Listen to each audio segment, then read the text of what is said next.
I don't think I've ever really understood myself as an upstander with the label, but it has always been a way I have oriented myself to the world.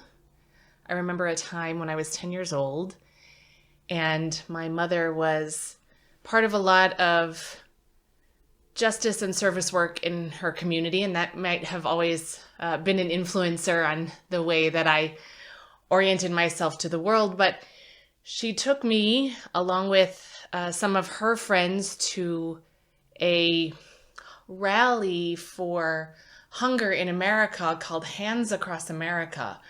This was, I think, in the 90s, maybe even earlier than that. And, it was the goal of the protest was that Americans across the country from coast to coast were going to link hands in a human chain as a human message that we are all connected and we all need to support solving the problem of hunger in America. And so we went and we had to drive to a particular spot away from our house. I was in Arizona at the time, and this was the Arizona meetup. And I have this very distinct memory that at the appointed hour when everyone across the country was to link up in their time zone, and we were linking up, but we were near a freeway on like an on-ramp. And there was some concern about how we could do this and really kind of create the human chain. And I have this recollection that as a 10-year-old, I sort of took charge of the moment and decided we were just going to block the on-ramp for a few minutes so that we could not break the chain. I felt really passionate that we had to create the human chain. We couldn't be the source of the break. And I've always hung on to that story because it has always sort of been a fun and revealing sense of my personality, of being so passionate about solving the challenges and the issues of inequality, whether it's hunger, whether it's racial injustice, whether it's economic injustice of our time, and putting my body out there in whatever way was needed, but without really a lot of thought sometimes. And as I grew older, I had a lot of influences in my life that I was able to watch do the same things. In particular in faith communities that I was a part of, that I was watching justice work and being aware of the inequality and plight of others, and that our faith really fuels us to recognize that we are here for one another, also informed my orientation to be an upstander. And so when I became a Unitarian Universalist and then eventually a minister, I knew that that was part of my calling to the work, that if I was going to fully embody the role that I had chosen or that had chosen me and my own faith, that it had to be oriented towards other people and towards making the world a fair, just, equitable, compassionate place for all of us. I'm Sara LaWall. I serve as a minister of the Boise Unitarian Universalist Fellowship in Boise, Idaho. This is We Sing Out for the People, written and performed by Gary Sandusky. We sing out for the people who rise up for human dignity. We sing out for the people who light a candle in the dark. We sing for those who faced their fears and stood up when it counted. We sing for those who dried their tears to come back once again. We sing out for the people. There are people here among us, you may not know their name, but their deeds speak so loudly, they are heroes just the same. You may not see them on the news, and you may not hear them praised, but what they do inspires us and makes our passions rise. So we sing out for the people who stand up for human dignity. We sing out for the people who light a candle in the dark. We sing for those who faced their fears and stood up when it counted. We sing for those who dried their tears to come back once again. We sing out for the people. Well, I knew a man in Denver, I doubt you know his name. He put his body on the line, his people's rights to gain. They beat him on the way to jail, but he didn't stop. And what he did inspired me. It gave me strength to stand up and sing out for the people who stand up for human dignity. Sing out for the people who light a candle in the dark. We sing for those who faced their fears and stood up when it counted. We sing for those who dried their tears to come back once again. We sing out for... Welcome to the Voices of Idaho. This is Dan Prinzing, Executive Director of the Wasmus Center for Human Rights with Adam Thompson. Hey there. Today, Sara, thank you.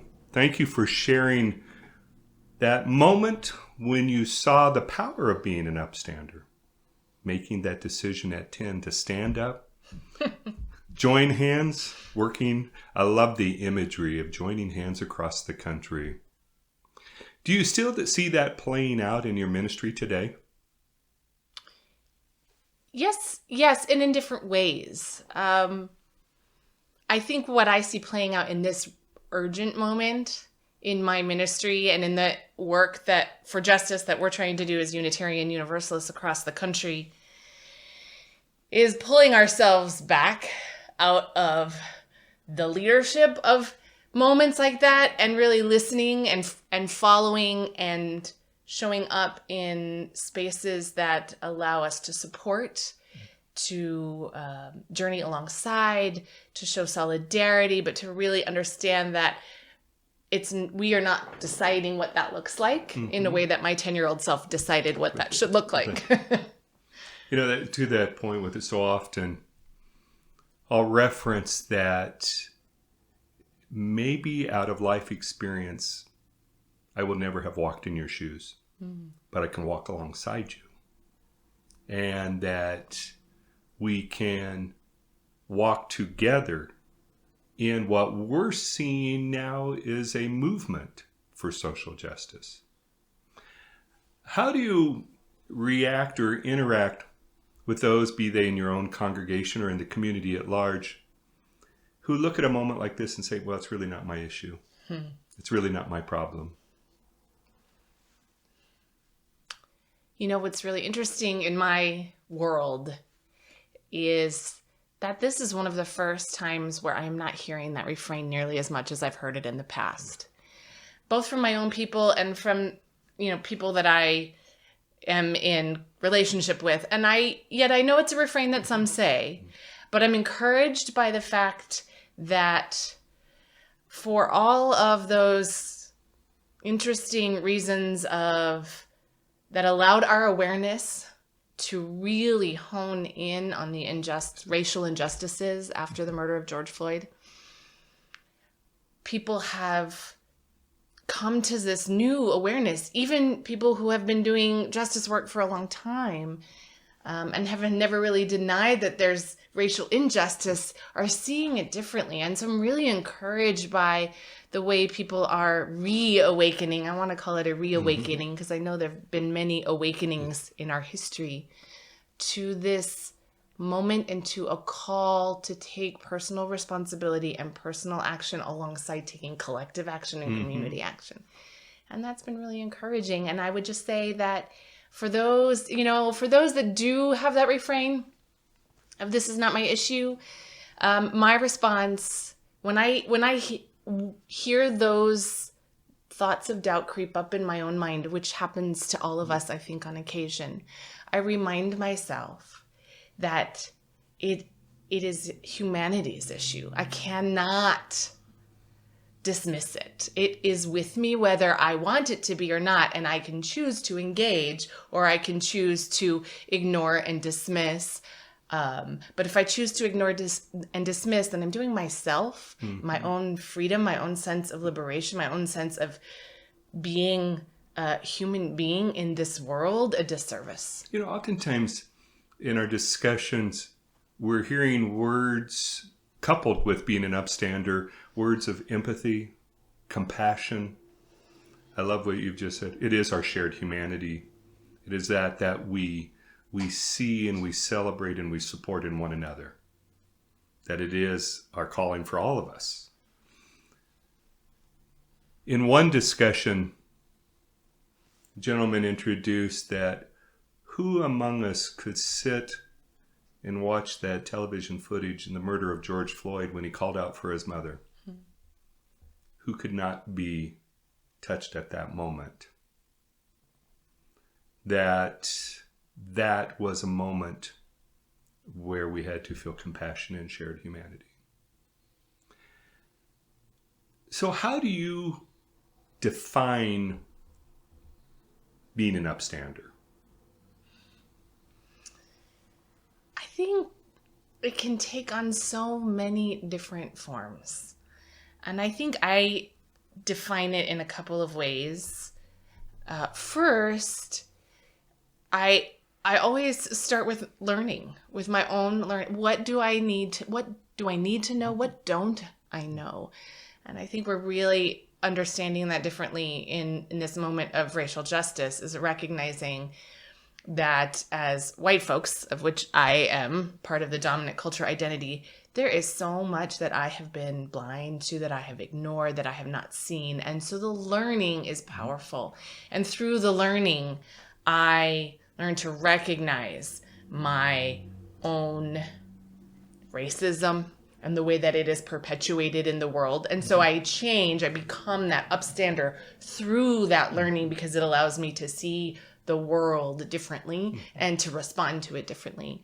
But I also very much think that being an upstander is putting yourself in spaces with those who are marginalized, historically oppressed, undervalued, whether that is Black, Indigenous, Latinx, Asian people of color, those experiencing homelessness, our trans community.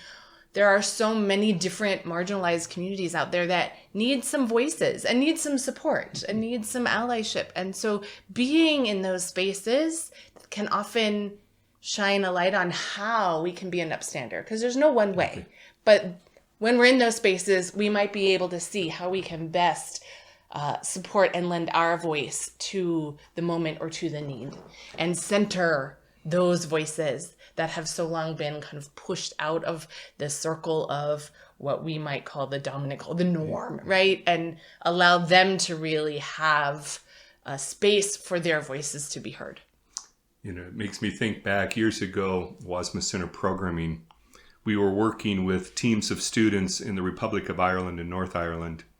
And it was a young man at a private high school in Belfast who started describing what he saw as a community problem, but it was not a problem for himself. He said, I'm taking on this issue because right now they have not a voice. One day I might need them to speak for me. And it was such an interesting how he began to frame, and really it gave a little depth to our work on when we recognize the other within our community, those who have been marginalized or demeaned, those who have been put on the edges. How do we speak for them? How do we listen to what they have to say? I think this has also become an important moment. I love how you have referenced that for some, the starting point to being an upstander is our own education. We don't know what we don't know. And right after the murder of George Floyd, when the center was called upon for a response, we actually crafted that in a guest opinion that it's not the issue that all upstanders do the same thing. It's that we each do something. And so we recognized even at the time, some were educating themselves. Some were marching in the streets. Some were funding organizations that do the work. Others started by having some very difficult conversations at home. How did you respond with the marches? That community members, congregation members who said, I can't do that. That's not what I do. Well, that's even more complicated by the pandemic, right? Yes. So we had to make some really hard, tough personal choices around that. And so for my own congregation, I really tried to allow for folks to make the choices that felt safe for them, while pushing them to stay on the front lines in some way, shape, or form, whether that's through financial support to organizations and communities that are on the front lines, whether that's supply support, so lots of mutual aid support is happening out there. I will say I was grateful that our National Unitarian Universalist Association held an online vigil on Zoom, a prayer vigil, which really allowed for all of us to come together in a way that we might have done publicly on the street, but in a way that was safe and healthy, and allowed the space for folks to both share deep pain and a call to action. Although I had a number of congregants who made the choice, as did I with some of my colleagues, to show up for that vigil that happened here in Boise, where I think it was one of the largest attended public vigils of its kind. 5,000 plus people. Was miraculous, powerful, beautiful. And I have participated in as many of those marches, rallies, and protests as I've been able to in a variety of ways, including the one shortly thereafter that was overtaken by alt-right white supremacists shouting down the organizers of the vigil in the circle, and it was terrifying. So, Sarah, I know that you're also a mother. What is the lesson for your children?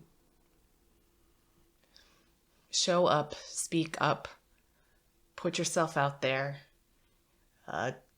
Don't let injustice go unnoticed.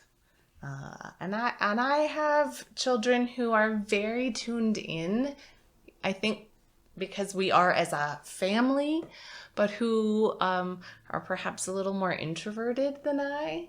So the showing up and speaking out might look a little different than it does when I'm doing it. But, the beautiful thing after even that protest with the alt-right and the challenge of that moment and all the press was being able to come home and talk to my family about it and talk about the experience and talk about the challenges and talk about what does free speech mean and what does it look like and how do we embody that, but also understand the trauma of people of color being shouted down with people carrying guns, and where are the boundary lines, and how do we resist, and how do we stand up, and even conversations about nonviolent civil disobedience and other tactics, right? So we're hearing a lot in this moment when there's a lot what feel like some violent uprisings might be happening,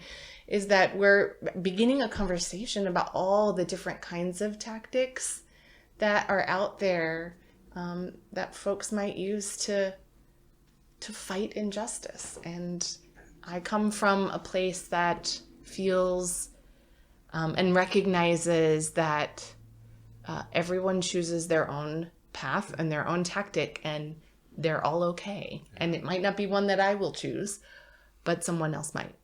So be it with our children, congregation, or community, we start with a conversation. Who am I at this moment? Sarah, thank you so much. Thank you. This is the Voices of Idaho. Hey everyone, thanks for listening to this episode of the Wasp Center podcast. As usual, if you're a musician or you know a musician who has some music related to our theme this year of being an upstander, please consider sending it our way at info@waspmouthcenter.org. We'd love to feature it on the podcast. As usual, we'll have that next episode up on the 15th, and we'll see you then. Can we walk this road together? I can't travel it alone.